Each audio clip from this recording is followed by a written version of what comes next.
Hello, and welcome to episode 4 of this podcast called Life. My name is Joanne or JoJo, or if you follow me on Instagram, Positively Polly1, and I am your hostess with the mostest.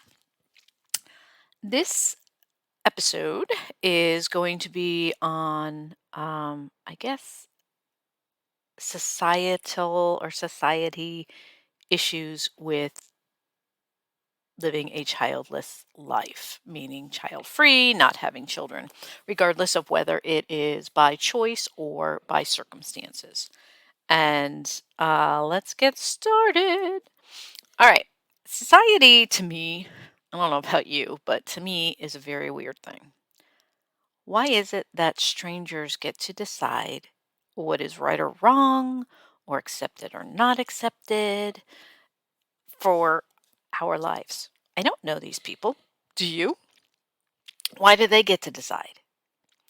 As a woman, it has always been you need to get married, you need to have kids in order to have a fulfilled life. As if a husband and or wife and children are the only things that could do that. It boggles my mind, and I am currently shaking my head at that, although you can't see it. I personally fell into that trap early on at the age of 25. All of my friends were either getting married or having kids at that time, and it was like this invisible force, aka society, was telling me I needed to fall in line as well and do the same thing. So I did. I got married. In hindsight, well, it's always great that we realize these things after the fact. But in hindsight, I liked him a lot, but not sure I was truly in love with him or just the idea of getting married itself. Needless to say, we only made it about 4 years before the divorce came along. There are other details there, but that's possibly for the future and another podcast episode. So, have you ever known something deep down, and there's no reason for it, but you just know at a very young age that it's about your future, and then it came true? Maybe it was a dream, whatever the case may be. Well, that's me. From a young age, I knew I did not want kids of my own. There's nothing wrong with kids. I love children, in fact. I'm the aunt and great aunt of 8 nieces and nephews. I am even the token aunt to some of my friends' children. I'm the cool aunt. I've been a stepmom, and I've always been good with kids. And maybe, I don't know, maybe it's just because I became an aunt for the first time around the age of 10, 9 or 10. I can't remember exactly. 2 out of the 3 sisters left home and then moved back home. Well, all of them left home and moved back, but 2 of them left and came back with kids. So I was there helping to do my part with taking care of them, no choice there, as they grew up from about 6 months old up to 6 years old, depending on the child. I remember the morning of my 18th birthday. My mom and I were in the car. We were driving somewhere, I don't remember where, and she noticed how excited I was. I was probably bouncing on the seats, knowing me. She asked me if I was excited about turning 18 and officially being an adult, and my reply was simply yes, but I was also excited that I made it to 18 without getting knocked up. And she knew what I was referring to because my sister's got pregnant at a younger age. I may not have known exactly what I wanted for my life, and heck, sometimes I still don't. But I did definitely know what I did not want for my life, and that was kids of my own. That's right. I'm saying it loud and proud. This oven is a bun free zone. Choosing a child free life, or having a child free life, because it's not always a choice, is a human right that everybody should be able to exercise and have without judgment or criticism from others. I mean, some people are unable to have biological children for whatever the reason, and some people, like me, choose not to have any for social, economic, environmental, and any other reason you can think of. So, for some reason, though, society they they tend to frown on or just not accept that I am happy with my decision to not have children. I can't count how many times, even in my 40s, late 40s, that people had told me, there is still time, it's not too late. Too late for what? I replied. And the response has always been to have children. Again, yes, it is, because I don't want children. If I wanted to have kids of my own, I would have done it long ago, lady. Just saying. And yes, usually it's women that approach me, not men. Um, and older women, actually. So I am happy being a sink. That's SINK. Single income, no kids. I am a fur baby mama, and that works for me right now. Do I hope and pray that I find a relationship one day with a nice guy and live semi happily after? You betcha. But in the meantime, I'm not going to sit here and wilt away or become a hermit and not take advantage of all that life has to offer while waiting for that day.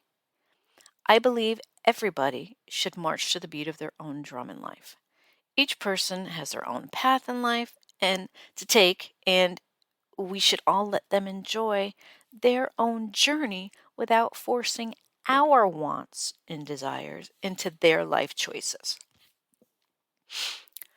Now, I had my chance. I'm not saying it's the last, but I had my chance in my early 20s for the marriage, the house, the kids, the whole gamut, but I said no and instead decided to pursue my career in the army.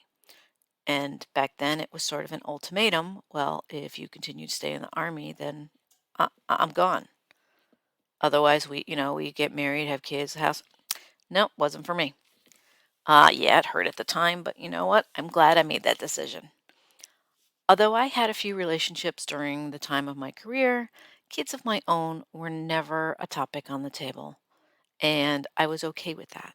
As I got older, I may not have known, and sometimes still don't, what I wanted to do with my life. I did and do, however, know that I want the freedom to do the things on my schedule. Travel is something I love to do, and if you follow me on Facebook or Instagram, you know I travel for most of my half marathon races. I love exploring new places, seeing how the rest of the world lives. I love going on cruises. Not only does it give me a break from work, and trust me, we all need that break from work every now and then, it's a mental reset for me, and I look forward to every single trip that I take. Now, if I had children, I would have to make extra preparations or allowances for them. And that's even if I would be able to swing it financially or even logistically. I'm happy to be able to take a trip on a whim. If I decide on a Friday, oop, I'm going here for the weekend, then I can do it. The only extra preparation I have to make is a pet sitter for my fat and happy cat Boo. I've been lucky in finding great pet sitters along the way in my career, to include now Roberta, who has been a godsend here in Alabama. And she is known to us now as Auntie Berta. Having no obligations in the children department, it just works for me in my life. So, if you're like me and you have not decided to have children or you are not able to have children, please know and listen carefully. There is nothing wrong with you. You might have family or friends, or heck, even coworkers or people at church who make you feel like you are wrong or that you're doing something wrong, and they make you feel guilty for feeling this way. I repeat, there is nothing wrong with you. Nobody has to live your life except you and your partner if you have one. So if you or both of you agree, then go forth and enjoy your childless lives. Now, that's not to say that if you are choosing or have chosen to have children, that there's anything wrong with you either. You go ahead and enjoy your children filled life. It's just two different choices. But I did a little research. Did you know there is a new study that finds child free people are as happy as parents? And that kind of surprised the authors of this by just how many men and women indicated that they did not want to have children. over a quarter of adults, 27% in this study, identified as child-free in this study, which was conducted by psychologists at Michigan State University. That number of 27% dramatically exceeds the previous estimates, get ready for this, 2 to 9%, which was reported earlier. Now, that's a big jump from 2 to 9, even going on the high level of the previous estimate, 9% to 27%. There might be something to this, just saying. I also want to add a note to self here. Being child-free is not selfish, although many people are going to tell you that it is. Do not believe them. So let's take a moment and define the word selfish. According to Merriam-Webster's dictionary, we all know and love Merriam-Webster, the definition of selfish is having or showing concern only for yourself and not the needs or feelings for others or other people. Our decision to not have a child does not negatively impact anybody. Okay, let me stop there for a second. It may impact the moms and dads who want to become grandmas or grandpas. But other than that, that is their issue, not yours. So, in fact, one could very easily argue that my decision not to have children is actually selfless, as I have more time, money, and energy to devote to social causes and be active in my community. Another thing to keep in mind is the cost of having children. Something I think a lot of people really don't sit down and think about prior to making the decision to have children. I mean, you don't have to be a brainiac to know children cost money. This was staggering to me. The Bureau of Labor Statistics, it estimates, I can't speak today, that it costs about 230,000 to raise a child. And to me, that is just freaking mind-blowing.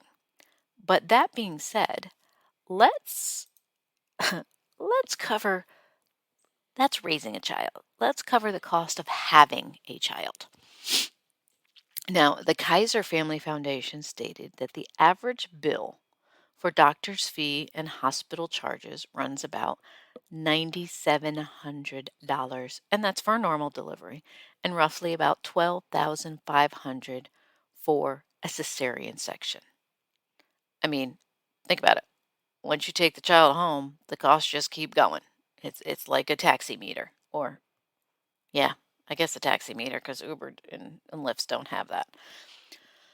So the other cost initially as a baby is parents will spend an average of about $50 a week on diapers. Don't forget about the toys, the clothing, the furniture, and childproofing your house. Now, the other thing is child care. Research done by Center for American Progress has found that child care costs about $16,000 per year for one child. That's crazy. Now, while mine and probably yours too, your salary or your work wages have barely increased, if at all increased, in the past few decades, raising children, or the cost of raising children, simply isn't a viable option for tons of people who literally cannot afford it. Heck, the cost of health insurance alone could bankrupt a family, and that's just purely sad.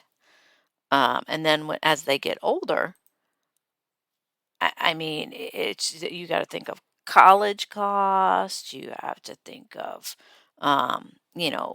other issues going down the line, getting them set up if they go to college, getting them set up in college. It's just crazy. Excuse me.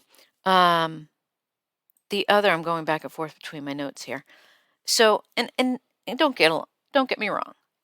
My child-free life costs money too. I'm sure my travel, my explorations, new computer every few years, eating out a few times a month, getting a phone every couple years. I wait more than most people, but still, I buy a new one, small, frivolous, expensives that I have, etc. They add up, but I can tell you it does not even come close to the amount it costs to have and raise a child. Now, there are other there are other benefits to being child free. And I mean, a simple thing, funny, you get to sleep in late. There's time and energy for my own pursuits and your own pursuits, things you want to do on the side. Not worrying about a child who is dependent on you. You just have to worry about you and or your significant other. You have more flexibility to do things, like I said, on a whim, just taking off, going to do stuff, going for a long drive. this one, this one made me laugh. Looking younger. You look at parents compared to child free, you could tell who's aging a little faster. Um, you're just more mobile, I think, anyway. And that's comes down to the priorities that you have in life. And for me, child free works. Now, obviously, I can only speak from a woman's point of view since that's what I am. But the majority of the interviews out there, the information, the facts, and the studies only focus on women who want to remain childless. Um, but what about the guys out there who are choosing not to have children? Why are they not scrutinized as much as we are? I mean, the majority of the like I said, the majority of the studies out there are all on women. But I did happen to find one study which focused on men. It was conducted in Australia, where I'm sure there are some cultural differences, but I'm guessing the reasons are fairly relatable in the United States as well. So, in order to attempt to gain a better understanding of the psychological experience of child free men, this study, which was Smith, Knight, Fletcher, and McDonald in 2019, interviewed child free men ages 28 to 34. They're living in Australia, and they identified a few main reasons that they chose to be child free. One, being different or non traditional. Okay, I can relate. I'm not a man, but I am a woman, and I relate. The men emphasized that they were different from the norm. They often describe themselves as non traditional. They did not feel the need to conform to gender roles or societal standards. And I think guys tend to, for the most part, have a better deflection for society standards than women do. For instance, one man actually talked about the differences between himself and his brothers, saying that my two brothers were married when they were 25 or some, or close to that. And to me, it seemed like they were in a real rush to have kids and to be married. And I could never understand it. It's like they couldn't wait to be old men. Now, I don't think a lot of people maybe feel like the old men, that was his perception, but it does. It just feels like, hey, I need to do this and I need to do that. It's like having that plan, step by step by step. The second one, losing their freedom or finances. Again, I can relate. Many of the men saw children as a threat to their freedom and to their financial security, sometimes describing their own desires as selfish. We already discussed the definition of selfish, which I really don't think it is. Some stated that they were not financially prepared for children, but I'm telling you, I don't think you can ever really be financially prepared for children. Um, Yet they contributed to society in other ways, such as making a difference in the community. If you recall, you want to rewind, I actually mentioned that in the beginning. Number three, observing their friends' bad experiences. And I think we've all done that. We see people, and that's not only just with having children, that's with anything in life. And you see your friends or family members, they go through a bad experience. You're like, oh, I'm not sure I want to do that. But men use their observations of their friends' negative experiences to justify their decision to be child free. naming consequences such as the loss of a sex life and dealing with poorly behaved kids. None of the men named any positive observations of their friends' experiences with raising children. And, honestly, I think that that's not fair because they go by their friends, who are typically guys, and their opinions. And for the most part, who does the child rearing?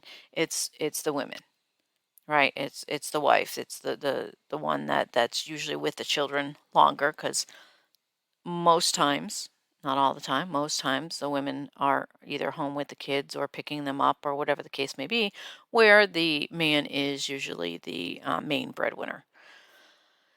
Fourth, one that I can relate to as well, is fears about the world. Some men felt it was not suitable or appropriate to bring a child into this cruel world. And I can understand that. It's a crazy world. Um, a lot of sick, twisted, bad people out there, and they are attacking, targeting children. So I get it. But other concerns for them were overpopulation. We already have enough children in the world, an energy crisis, and climate change. I'm not quite sure about the climate change one, but hey. But interestingly enough, the men felt that the external pressures, society, weren't a major um, factor in their decision to be child free. Some men had given little thought to the idea of having children, and then they pretty much from that idea they deduced that they did not care for them at all. Um, Here's the interesting part between, I guess, men and women and children. Women, so it's medically proven for the most part that men can have children, can um, fertilize eggs, I guess you want to put it in medical terms, a lot longer or at a later age than women can bear children, typically. Um, so I actually found this in the world of dating too. People my age, they said that they don't have children, but they want children. Well, then you need to change the age demographic of what you're looking for, because at mid 40s to 50, I do not want to have children. Even if I had a second thought, I do not want to have children at my age. So change your preference, age preference of what you're looking for, because most women I know at my age, they're done. If they even thought about it, that thought is over. But the men seem to actively avoid the talk, aka, with their long-term partners, basically because they feared losing them, which I find interesting.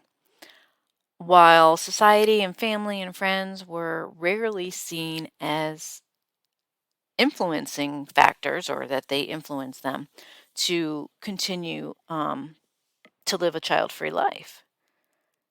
And it ended saying that at the time of the interview, some men had been swayed by their partners to either have kids or to not have kids. And that's always going to be the case.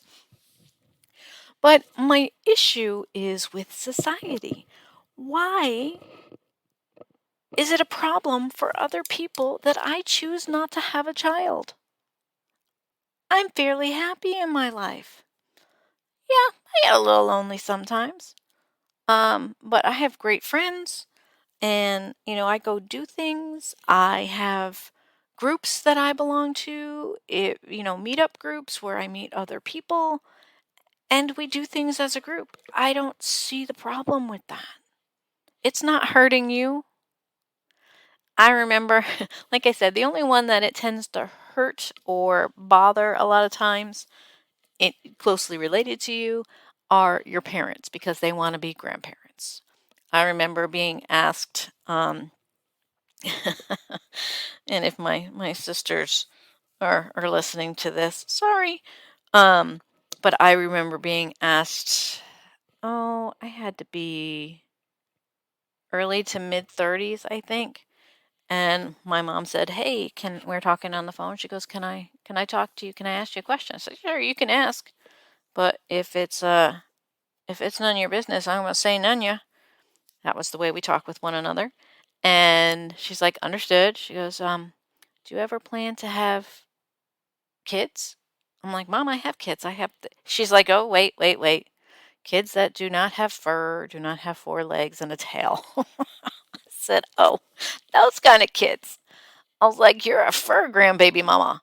I was like, "Why? Why? You have grandkids, you have great grandkids. Why do I need to have any? Why are you even asking me that?" And her response was, and I will follow up with what she meant. Her response was, I something to the lines of, and I don't remember exactly, but something to the lines of, "But I want normal grandchildren." And I think what she meant by that, I kind of laughed, but I think what she meant by that, everyone raises their children differently. I kind of took a lot of the lessons my mom taught me, and we give you, for instance, we would, um, my mom's sister lived in California, and we would have birthdays, obviously, and Christmas, and she would send a card, and there would be a little check in there, not a lot, but just a little bit. And my mom taught us our response to that is we write a thank you letter. We don't just call and say thank you. We don't just expect it and say, "Hey, where's my check? Where's my card?" And we did that until the age we were taught that until the age of 18. After that, it stopped. Um, and unless we kept a relationship going, which I did with my aunt and uncle in California. And although the birthday, we still got I still got the birthday cards and Christmas cards, but the gift stopped. But we would throw little things in the mail to each other because we kept the relationship going. That was what was right. That was what was expected. That was how we were taught.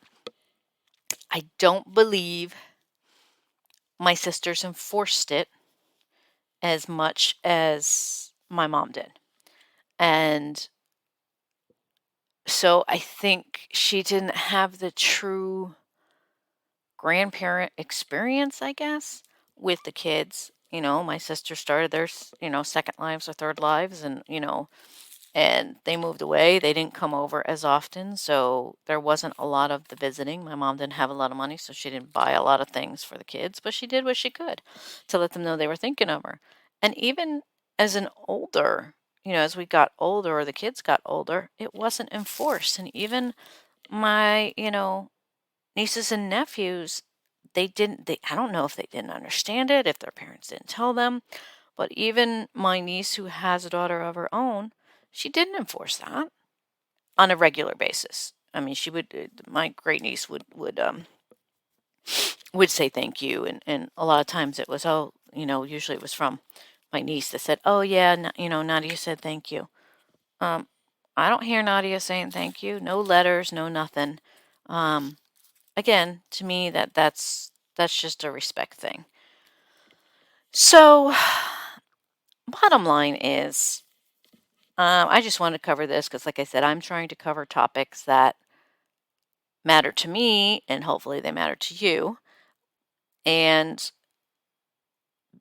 having a life that where there's no children, there's nothing wrong with it. If it works for you, and again, you are not harming anybody, there's nothing wrong with that. You continue to live your life as you see fit. The only one that's going to be judged on Judgment Day is you, not anybody else. So if um, you choose not to have children, that is up to you. Uh, I I would say just my take on it, like I do. I would recommend that you do other things with your time that help too, because you're not going to have I want to say a legacy, but you're not going to have children to leave stuff to, which I will not have children to leave stuff to. So my legacy is helping other people, is giving back in other ways. So I would recommend that you think about doing things like that. Um, that may not be important to you, but it kind of is to me. I want others to remember me for doing good, and um, I'm not going to have children that talk about me. I'll have nieces and nephews that talk about me, hopefully in a good light. But I just want to tell you that if you are choosing a child-free life, there is nothing wrong with that. Continue. Don't let anyone guilt you into it. And family members, are the worst. You're going to be judged one way. You know what? You're going to be judged no matter what. Every single person is judged no matter what from people. So you continue to do what works for you, and that's pretty much it. And the rest of them can go pound sand. You live your life. You be happy in your life. You do good for others. Give back. Do your thing, and life is good. So that is my story for this week. That is the topic: living a child-free life. Um, Parents of children, or people with children, are not going to understand people without children necessarily, and people without children aren't going to always understand people who have children. Um, but if we can respect and accept each other's life the way we want to, they or we want to live it, then that's what we need to do. And that is pretty much it. So thank you for tuning in. I hope to have more of an upbeat, I keep saying that, but upbeat conversation next time. I'm not going to give you an exact time of when I'm going to have another podcast because I'm still trying to figure this out. I have new job duties at work, and it's thrown me for a loop. So um, finding the time to do it, or finding time where I'm not tired or aggravated or whatever the case may be. Yeah, so until you hear from me next time, whenever that may be, I hope everyone is doing well, and I hope everyone continues to be kind to one another, and most definitely, please be kind to yourself. So until the next time, I bid you adieu, and I will see you for episode 5.